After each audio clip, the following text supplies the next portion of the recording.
Madame, Monsieur, bonsoir. Merci d'avoir pris le rendez-vous de l'information sur Eden TV. C'est bien sûr le 19h. Voici le sommaire. Les acteurs en charge de l'énergie au Bénin participent depuis ce matin à un atelier sur la vulgarisation des directives à l'efficacité énergétique. Nous en parlerons dans ce journal. En conférence de presse ce matin, les membres du gouvernement ont justifié le décret portant classement au patrimoine culturel des 26 trésors royaux signés hier en Conseil des ministres. Vous en saurez davantage dans ce journal. La Commission éthiopienne des droits de l'homme et du Haut Commissariat des droits de l'homme tire la sonnette d'alarme et dénonce des exactions d'une violence et d'une ampleur rare au Tigré. Voilà pour le sommaire.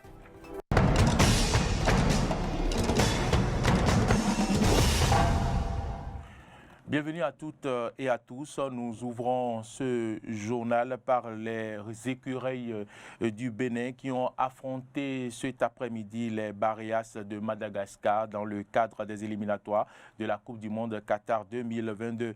Un match qui s'est soldé par la victoire, bien sûr, des écureuils du Bénin, 2-0. But de Jodel Dossou à la 44e minute et de Steve Mounier sur passe de Jodel Dossou à la 80e minute. Ce score donc repositionne les écureuils du Bénin dans la poule D comme premier du groupe. Nous y reviendrons dans nos prochaines éditions. Je vous l'annonçais en titre, les acteurs en charge de l'énergie au Bénin participent depuis ce matin à un atelier sur la vulgarisation des directives à l'efficacité énergétique. Un atelier organisé par la commission de l'UEMOA. Frédéric Espoir-Oumabou pour le compte-rendu. 2 jours durant, les principaux acteurs en charge de l'énergie au Bénin seront entretenus sur 2 tests principaux. Des tests que nous précise ici Hassan Todema, directeur général des ressources énergétiques au ministère de l'Énergie. Cet atelier porte sur la vulgarisation des directives. La première relative à l'étiquetage énergétique des appareils électroménagers neufs et la deuxième aux normes d'efficacité énergétique pour les bâtiments neufs. Cet atelier permet donc de prendre des mesures nécessaires afin d'assurer l'efficacité énergétique des bâtiments, mais également l'efficacité énergétique de l'utilisation des équipements électroménagers dans les ménages et dans les activités de façon générale. Le processus de vulgarisation de ces 2 tests intervient à un moment où la croissance démographique est fortement signalée en Afrique en général et particulièrement au sein de l'UEMOA. Une croissance qui appelle à une utilisation judicieuse et rationnelle de l'énergie. Il ne fait aucun doute que la forte croissance démographique et l'urbanisation galopante dans notre espace communautaire rendent l'adéquation entre la demande et l'offre en énergie électrique, un défi majeur à relever. Aussi, comme vous le savez, la mise en œuvre d'une politique conséquente en matière d'utilisation rationnelle de l'énergie pour la résorption du déficit de l'offre conduira à une réduction des dépenses énergétiques des ménages, des services publics et des entreprises. C'est le directeur de cabinet du ministère de l'Énergie qui a représenté le ministre à l'ouverture des travaux. Il n'a pas manqué de souligner toute l'adhésion du gouvernement et de son ministère. Le ministère de l'Énergie ne ménagera aucun effort pour accompagner les différentes initiatives allant dans le sens du développement et du financement de l'efficacité énergétique. Il est nécessaire également de prendre en cœur les questions de renforcement des capacités qui doivent être au centre de nos actions pour permettre la durabilité de nos projets. Rappelons que cet atelier dure 48 heures. Le projet Réseau d'Afrique de l'Ouest des laboratoires de biologie médicale Resaolab réunis à Cotonou depuis hier ses membres et ses partenaires dans le cadre de la réunion de son comité de pilotage international. Une assise qui permet aux acteurs de partager les avancées réalisées afin de poursuivre le renforcement des systèmes de laboratoire des 7 pays membres. Compte rendu, Samson Oké. Ils sont près de 35 participants venus du Bénin, du Burkina Faso, de Guinée, du Mali, du Niger, du Sénégal et du Togo à prendre part à cette réunion du comité du pilotage international du réseau d'Afrique de l'Ouest des laboratoires de biologie médicale Resaolab. Un atelier qui s'inscrit dans le cadre de la phase 3 du projet initié en 2019 à Niamey au Niger. Ce troisième atelier rentre dans la suite logique du processus initié depuis novembre 2019 à Niamey au Niger.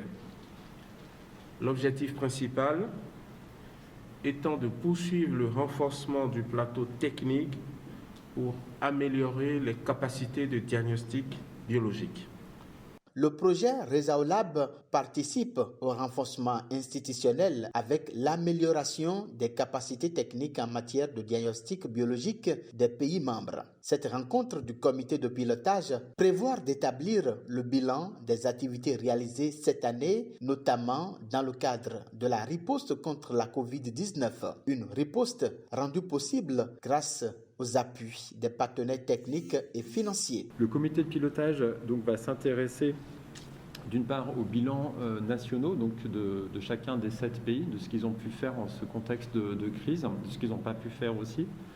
On va pouvoir aussi travailler sur le bilan régional, les activités de réseau, notamment une activité extrêmement intéressante qui a été l'évaluation des systèmes de laboratoire pour chacun des pays. Le projet Resaolab se démarque parmi les différents appuis au système de santé, justement en ciblant de façon structurante les laboratoires qui étaient jusqu'à présent trop souvent les grands oubliés des programmes de développement des systèmes sanitaires. Je crois qu'on peut dire que le projet Resaolab apporte une contribution importante au développement des capacités de diagnostic et de l'analyse biologique en Afrique de l'Ouest.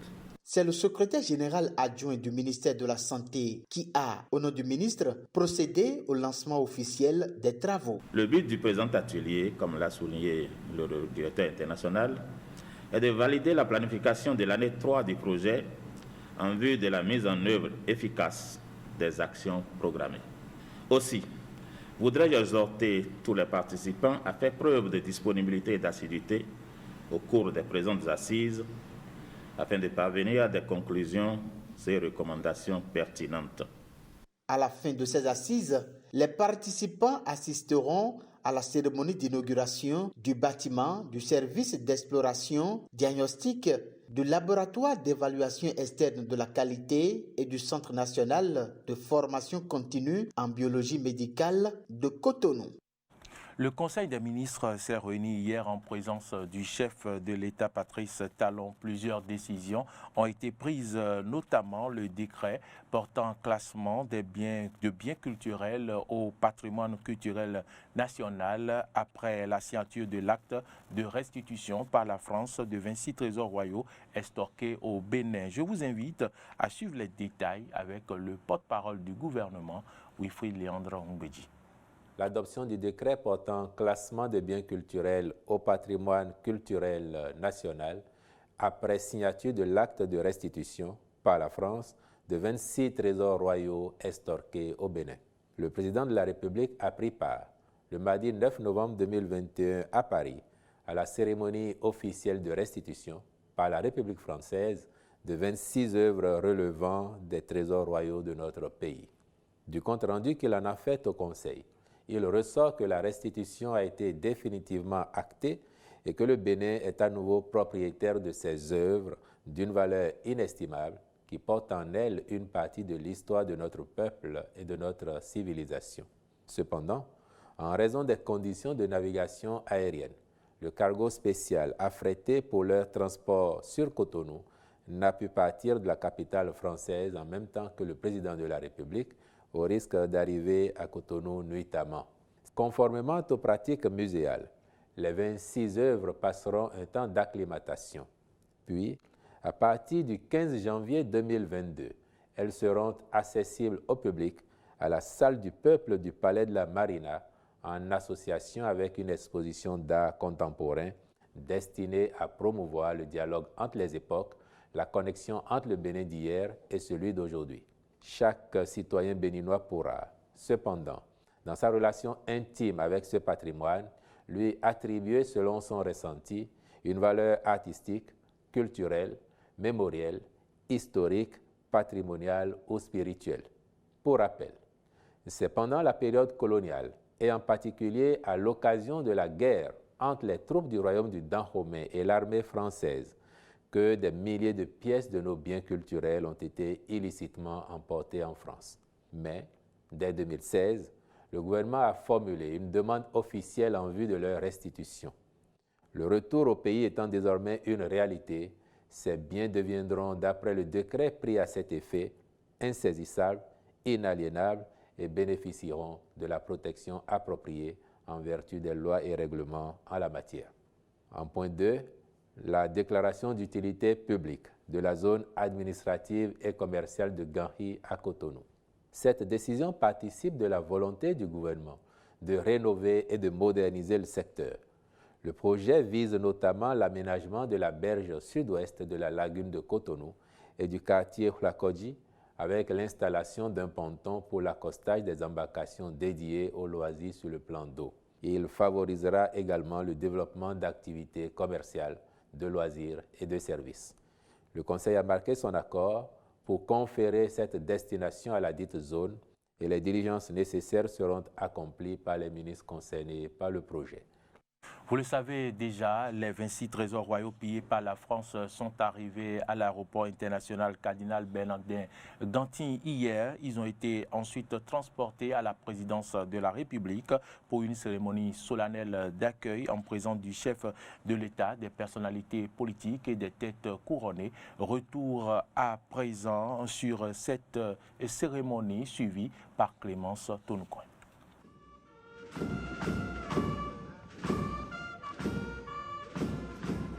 C'est dans cette ambiance des grands jours que les 26 trésors royaux ont été accueillis à la présidence de la République. Personnalités politico-administratives, têtes couronnées venues de toutes les contrées du Bénin et plusieurs autres invités se sont mobilisés pour célébrer ce retour négocié et obtenu par le chef de l'État. Patrice Talon, avec une voix chargée d'émotion, a laissé entendre qu'il n'est pas le premier à avoir porté cette requête. Ma voix a porté cette réclamation dont je ne suis pas à l'initiative. Je ne suis pas celui qui, le tout premier, a réclamé, exigé et entamé des actions à cet effet. Les uns et les autres ont porté cette revendication un peu comme un mythe, comme un idéal inaccessible. Je dois vous avouer, ou bien plutôt vous confesser, que, contrairement à mes habitudes, je n'avais guère la certitude que cette revendication aboutirait un jour, encore moins de mon vivant. Ces 26 œuvres, qui représentent une partie des biens culturels pillés dans les palais d'Abomey, constituent un patrimoine commun à tous les Béninois. Pour le chef de l'État, ces biens ne revêtent aucun caractère religieux. La coïncidence de la restitution des 26 œuvres exclusivement emportées du royaume d'Abomey, des palais du royaume d'Abomey, n'enlève rien à notre plaisir, à notre joie, à notre fierté, à notre satisfaction d'avoir œuvré pour une restitution qui commence par celle-là, ces œuvres-là. Que ce soit une pièce du royaume de Kouandé ou de Niki ou de Porto Novo, que ce soit 2 pièces du royaume, de notre royaume du Bénin jadis, il demeure notre patrimoine commun. Ces biens, ces œuvres ne revêtent pour la République d'aucun caractère religieux ni spirituel. Après une période de 2 mois d'acclimatation, les œuvres seront exposées au Palais de la République avant d'être transportées à Ouida en attendant d'être transférés définitivement au musée des Amazones et des rois du Dahomey à Abomey. Au thème de cette cérémonie d'accueil, certaines personnalités ont bien voulu se prononcer au micro de Clémence Tonoucoin. Je vous invite à les suivre. C'est un jour de fierté nationale. C'est un jour qui glorifie la grandeur du Bénin. Et je dis bien du Bénin. Du nord au sud, de l'est à l'ouest. Chaque Béninois doit se sentir concerné parce que nous sommes résolument et définitivement rentrés dans le processus de réappropriation de notre culture et de notre âme, comme le président de la République l'a si bien dit. Alors, le ministre en charge de la culture que je suis pense qu'il est très chanceux d'avoir eu l'occasion de pouvoir contribuer à cet aboutissement de cette première étape. Donc c'est un premier succès, mais nous ne pouvons nous en contenter parce qu'il reste encore tant à faire, aussi bien avec nos partenaires bilatéraux français qu'avec d'autres pays. Nous ne pouvons que remercier le chef de l'État et le chef de l'État béninois et le chef de l'État français également, les deux qui ont conjugué leurs efforts pour qu'aujourd'hui cette réception soit une réalité. Je pense que le musée a construit la jeunesse doit prendre exemple parce qu'aujourd'hui la jeunesse semble être laissée à elle-même en ce qui concerne la tradition. Parlant justement des trésors royaux, un décret portant classement de biens culturels au patrimoine culturel national a été signé hier en Conseil des ministres. En conférence de presse aujourd'hui, les membres du gouvernement ont justifié ce qui fonde cet acte, suivant bien sûr leurs propos au micro de Aristide Setti. Ce sont donc les ressources nationales, le président de la République. Et j'ai pu dire hier que chacun des anciens royaumes de l'actuel territoire de la République du Bénin a apporté sa part de l'affectio societatis qui met en place la République du Bénin. Et donc chaque Béninois devrait se retrouver dans les œuvres qui sont revenues. Quel est le culte que vous auriez aimé voir la République pratiquer, ainsi que le disait à peu près le ministre Abimbola tout à l'heure, s'il fallait organiser des cérémonies particulières de nature culturelle ou religieuse pour accueillir ces œuvres?